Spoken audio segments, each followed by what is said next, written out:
Makanya kita lihat sekarang ancaman bagi orang-orang yang berbuat syirik.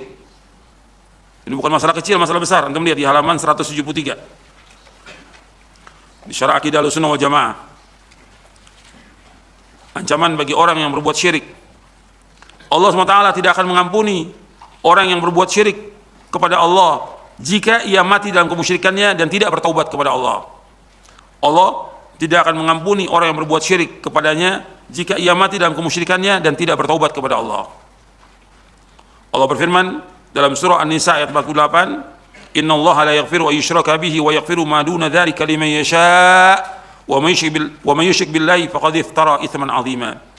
Sesungguhnya Allah tidak mengampuni dosa orang yang berbuat syirik dengan sesuatu kepadanya, dan Allah mengampuni dosa yang selain syirik bagi siapa yang Allah kehendaki. Barang siapa yang berbuat syirik, maka sungguh ia telah berbuat dosa yang besar. Akbarul kabair, dosa besar yang paling besar, seperti yang sudah kita baca hadisnya pada pekan yang lalu di halaman 171. Oh, syirik itu dosa besar yang paling besar, akbarul kabair. Kemudian di ayat 116 Allah menyebutkan, "Innallaha la yaghfiru yusyraka bihi wa yaghfiru ma duna dzalika liman yasha' wa may yushrik billahi faqad dhalla dhalalan ba'ida." Sesungguhnya Allah tidak mengampuni dosa yang berbuat syirik, dan Allah mengampuni dosa selain itu bagi siapa yang Allah kehendaki, dan barang siapa berbuat syirik maka sungguh dia telah sesat dengan kesesatan yang jauh. Jadi Allah menyebutkan orang yang berbuat syirik itu sesat. Orang yang berbuat syirik itu pertama tidak diampuni dosanya. Yang kedua disebutkan bahwa dosa syirik dosa yang sangat besar. Yang ketiga, orang yang berbuat syirik dia sesat. Bahkan di dalam Al-Quran disebutkan tidak ada di muka bumi orang yang paling sesat melainkan orang yang berbuat syirik kepada Allah. Nggak ada yang paling sesat melainkan orang yang berbuat syirik kepada Allah. Jadi ini dosa besar yang paling besar, dan ini harus didakwakan kepada umat ini agar mereka faham, mentauhidkan Allah, menjauhkan syirik. Tentang orang yang berbuat syirik itu dikatakan dia sesat, antum bisa lihat dalam surah Al-Ahqaf. Tadi di surah An-Nisa ayat 116 sudah jelas itu, sesat. Kemudian Allah sebutkan lagi dalam surah Al-Ahqaf, surah 46 ayat 5 dan 6. Allah Subhanahu wa taala menyebutkan, "Wa man adallu mimma yad'u min dunillahi ma la yastajibu lahu ila yaumil qiyamah wa hum an du'aihim ghafilun. Wa idza husyira an-nasu kanu lahum a'daan wa kanu bi'ibadatihim kafirin." Allah berfirman dalam surah Al-Ahqaf ayat 5 dan 6, "Wa man adallu mimma yad'u min dunillahi ma la yastajibu lahu ila yaumil qiyamah wa hum an du'aihim ghafilun." Tidak ada orang yang paling sesat di muka bumi ini. Tidak ada orang yang paling sesat di muka bumi ini melainkan orang yang berdoa meminta kepada selain Allah, yang tidak bisa menjawab sampai hari kiamat, sedangkan mereka lalai dari orang-orang yang berdoa kepada mereka. Maksudnya orang yang paling sesat orang yang berdoa kepada Allah. Apakah yang dia berdoa itu kubur, batu, pohon, atau yang lainnya? Mereka tidak mendengar orang yang berdoa kepada mereka. Mereka lalai. Wa idza husyiran nasu, apabila manusia dikumpulkan nanti pada kiamat, kanu lahum a'dan, mereka akan jadi musuh. Artinya orang yang disembah ini akan jadi musuh kepada yang menyembahnya. Wa kanu bi'ibadatin kafirin, dan mereka mengingkari ibadah mereka. Sebab yang disembah itu bukan hanya patung-patung, ada juga yang disembah orang-orang soleh atau imam-imam yang disembah. Sedangkan para imam orang soleh nggak pernah menyuruh mereka untuk menyembah mereka. Mereka nggak redha disembah. Bahkan juga Nabi disembah. Nanti di hari kiamat mereka mengingkari semuanya, dan itu kehinaan bagi orang yang menyembah, yang dimasukkan Allah ke dalam neraka dengan sebab itu. Jadi mereka mengingkari orang yang disembah itu. Kemudian yang kedua, orang yang berbuat syirik kepada Allah diharamkan surga. Diharamkan surga.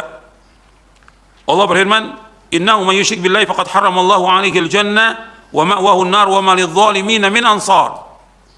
Sesungguhnya barang siapa yang berbuat syirik kepada Allah, maka sungguh Allah mengharamkan surga baginya dan tempatnya neraka, dan tidak ada penolong pun bagi orang-orang yang zalim. Ya, sudah dijelaskan bahwa orang yang berbuat syirik haram baginya surga. Orang yang berbuat syirik itu ketika dia berbuat syirik, dia masuk neraka. Makanya disebutkan orang yang bertemu dengan Allah dalam berbuat syirik masuk neraka. Nabi bersabda SAW dalam hadis yang sahih riwayat Bukhari dan Muslim, Nabi bersabda, "Man mata wa huwa yad'u min dunillahi niddan dakhala an-nar." Barang siapa yang meninggal dunia dalam keadaan menyembah sekutu selain Allah, maka dia pasti masuk neraka. Ini hadis riwayat Bukhari Muslim dari sahabat Ibnu Mas'ud radhiyallahu anhu. Kemudian dari riwayat Imam Muslim meriwayatkan dari sahabat Jabir radhiyallahu anhu.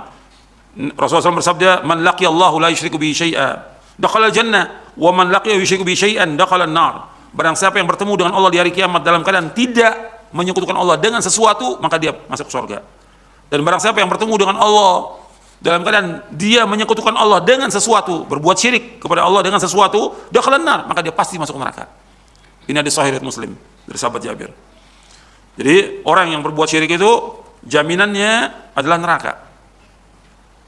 Haram bagi dia surga, haram. Yang mengharamkan siapa? Allah. Yang memiliki surga dan neraka Allah. Allah yang mengharamkan masuk surga. Innahu may yusyrik billahi faqad haramallahu alaihi al-jannah wa ma'wahu an-nar wa ma lidh-dhalimin min ansar. Sesungguhnya orang berbuat syirik kepada Allah itu diharamkan baginya surga, tempat tinggalnya neraka, dan orang-orang yang zalim itu nggak ada penolongnya. Kemudian yang ketiga, ancaman yang ketiga, orang yang berbuat syirik itu dihapuskan seluruh amalnya. Semua amal kebaikannya akan dihapuskan. Jadi ketika Allah menjelaskan tentang kisahnya para nabi dan para rasul alaihi wassalatu wassalam di surah Al-An'am, kemudian di akhir ayat itu setelah Allah menceritakan para nabi dan rasul, Allah berfirman, "Walau asyraku lahabita anhum ma kanu ya'malun." Sekiranya mereka, maksudnya mereka ini para nabi. Sekiranya mereka, maksudnya para nabi, para rasul, menyekutukan Allah, maka pasti lenyaplah amalan yang telah mereka kerjakan. Jadi para nabi, para rasul, kalau mereka berbuat syirik, ya hapus amal mereka. Jadi anda bisa lihat tuh, itu surah Al-An'am ayat 88. Di ayat sebelumnya 87, 86 terus sebelumnya itu menjelaskan tentang para nabi, Allah sebutkan. Nah, kalau para nabi, para rasul, kalau mereka berbuat syirik, maka dihapuskan seluruh amalnya. Hatta kepada nabi kita Muhammad sallallahu alaihi wasallam, Rasulullah SAW, Nabi Muhammad SAW, Allah berfirman, antum lihat ayatnya ini di bawahnya, surah Az-Zumar ayat 65, "Wa laqad uhiya ilaika wa ila alladziina min qablika la in asyrakta la yahbatanna 'amaluka wa la takunanna minal khasirin." Kita melihat di sini surah Az-Zumar surah 39 ayat 65. "Wa laqad uhiya ilaika wa ila alladziina min qablika," dan sungguh kami telah wahyukan kepadamu dan kepada orang-orang sebelummu, lain asyrakta, seandainya engkau Muhammad berbuat syirik, la yahbatanna 'amaluka, maka akan hapus amal-amalmu, wa la takunanna minal khasirin, dan sungguh engkau termasuk orang-orang yang rugi. Arti Nabi Muhammad SAW kalau berbuat syirik hapus amalnya, hapus.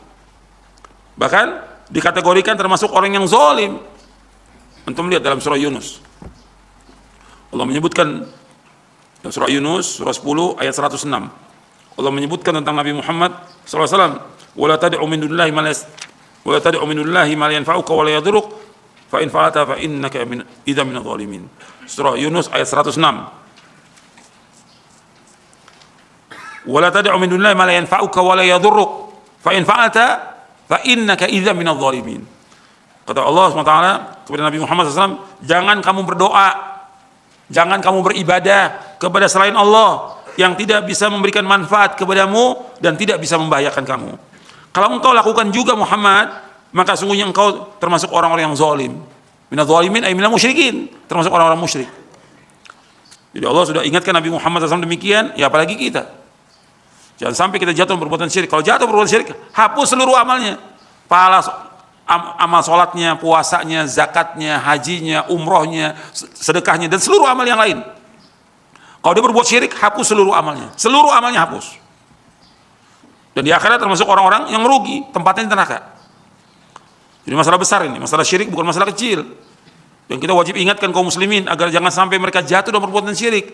Kalau sampai mereka menyembah kubur, menyembah patung, menyembah pohon, menyembah batu, atau yang lainnya, menyembah kepada selain Allah, berdoa kepada selain Allah, ini syirik, syirkun akbar, syirik yang besar. Hapus amal-amalnya, sholatnya, puasanya, zakatnya, hajinya, hapus semuanya. Jadi orang yang mati dalam keadaan musyrik, maka seluruh amal kebaikan yang pernah dilakukannya akan dihapus oleh Allah. Sholat, puasa, sedekah, silaturahim, menolong fakir miskin dan yang lainnya, itu akan dihapuskan. Yang keempat, orang musyrik itu halal darah dan hartanya. Maka Nabi Muhammad SAW memerangi mereka, memerangi kaum musyrikin. faqtulul musyrikin haitsu wajadtumuhum wa khudhuhum wahsuruhum waq'udu lahum kulla marsad. Maka perangilah orang-orang musyrik di mana saja kamu temui, tangkaplah dan kepunglah mereka dan awasilah di tempat pengintaian. Dalam surah Taubah ayat 5. Rasulullah SAW juga bersabda, umirtu an uqatilan nas hatta yashhadu an la ilaha illallah wa anna muhammadar rasulullah wa yuqimus shalah wa yutuz zakah fa idza fa'alu dzalika 'asamu minni dima'ahum wa amwalahum illa bihaqqil islam wa hisabuhum 'ala Allah taala. Aku diperintahkan untuk memerangi manusia sampai mereka bersaksi bahwa tidak ilah yang berhak disembah melainkan hanya Allah, dan bahwasanya Muhammad utusan Allah, menegakkan salat, membayar zakat. Jika mereka melakukan yang demikian, maka darah dan harta mereka akan dilindungi kecuali dengan hak Islam, dan hisab mereka ada pada Allah SWT. Hadis ini sahih riwayat Bukhari dan Muslim dari sahabat Ibnu Umar. Dan ini yang melakukan adalah ulil amri. Di Nabi Muhammad SAW mengatakan, aku diperintah untuk memerangi manusia sehingga mereka mengucapkan 2 kalimat syahadat. Asyhadu an la ilaha illallah wa asyhadu anna Muhammad Rasulullah. Kemudian setelah mereka mengucapkan 2 kalimat syahadat, mereka wajib untuk menegakkan salat yang 5 waktu. Kemudian wajib juga mereka membayar zakat bagi yang sudah mencapai nisab dan haul. Kalau mereka sudah lakukan demikian, maka terjaga darah dan hartanya, dan hisabnya atas Allah, kecuali dengan hak Islam. Arti kalau dengan hak Islam maksudnya hak Islam ini hak yang wajib ditunaikan, seperti zakat umpamanya, wajib ditunaikan. Mereka nggak mengeluarkan zakat, boleh diperangi. Sahabat Abu Bakar As-Siddiq radhiyallahu mengambil dalil dengan hadis ini. Ketika ada orang-orang yang tidak mau membayar zakat, kata Abu Bakar, akan perangi karena ini hak Islam. Ketika dia sebagai orang Islam wajib dia membayar zakat. Ketika nggak bayar zakat, aku akan perangi. Diperangi oleh Abu Bakar As-Siddiq radhiyallahu an orang-orang yang tidak membayar zakat. Adapun hisabnya diserahkan kepada Allah. Dan ini dakwah Nabi Muhammad SAW. Nabi mendakwakan dulu, bukan langsung memerangi. Nabi mendakwakan semuanya kaum musyrikin agar mereka masuk dalam agama Islam. Nabi dakwakan agar mereka masuk dalam agama Islam. Ketika mereka tidak mau untuk masuk dalam agama Islam, ditawarkan agar mereka membayar jizyah, pajak. Ketika mereka nggak mau membayar pajak, diperangi. Dan ini terus, makanya puluhan kali Nabi berperang. Dan ini jihad termasuk dari puncaknya agama Islam. Tapi ini jelas Nabi sebagai pemimpin, sebagai ulil amri alaihi salatu wassalam, ulil amri Nabi. Jadi perang itu dalam Islam harus dengan ulil amri, nggak bisa orang perang dengan sendirian, nggak boleh, harus dengan ulil amri. Dan itu semua kitab-kitab akidah Ahlussunnah menjelaskan. Jadi perang itu bersama ulil amri dan memerangi kaum musyrikin agar mereka mengucapkan 2 kalimat syahadat. Jadi ini didakwakan dulu, dakwah. Ketika mereka nggak mau mengucapkan 2 kalimat syahadat, baru diperangi. Dan ini melihat kepada maslahat dan mafsadah, dan juga harus ada kebijaksanaan dari ulil amri. Dan syirik merupakan dosa besar yang paling besar, kezaliman yang paling zalim, dan kemungkaran yang paling mungkar. Ini syirik ini.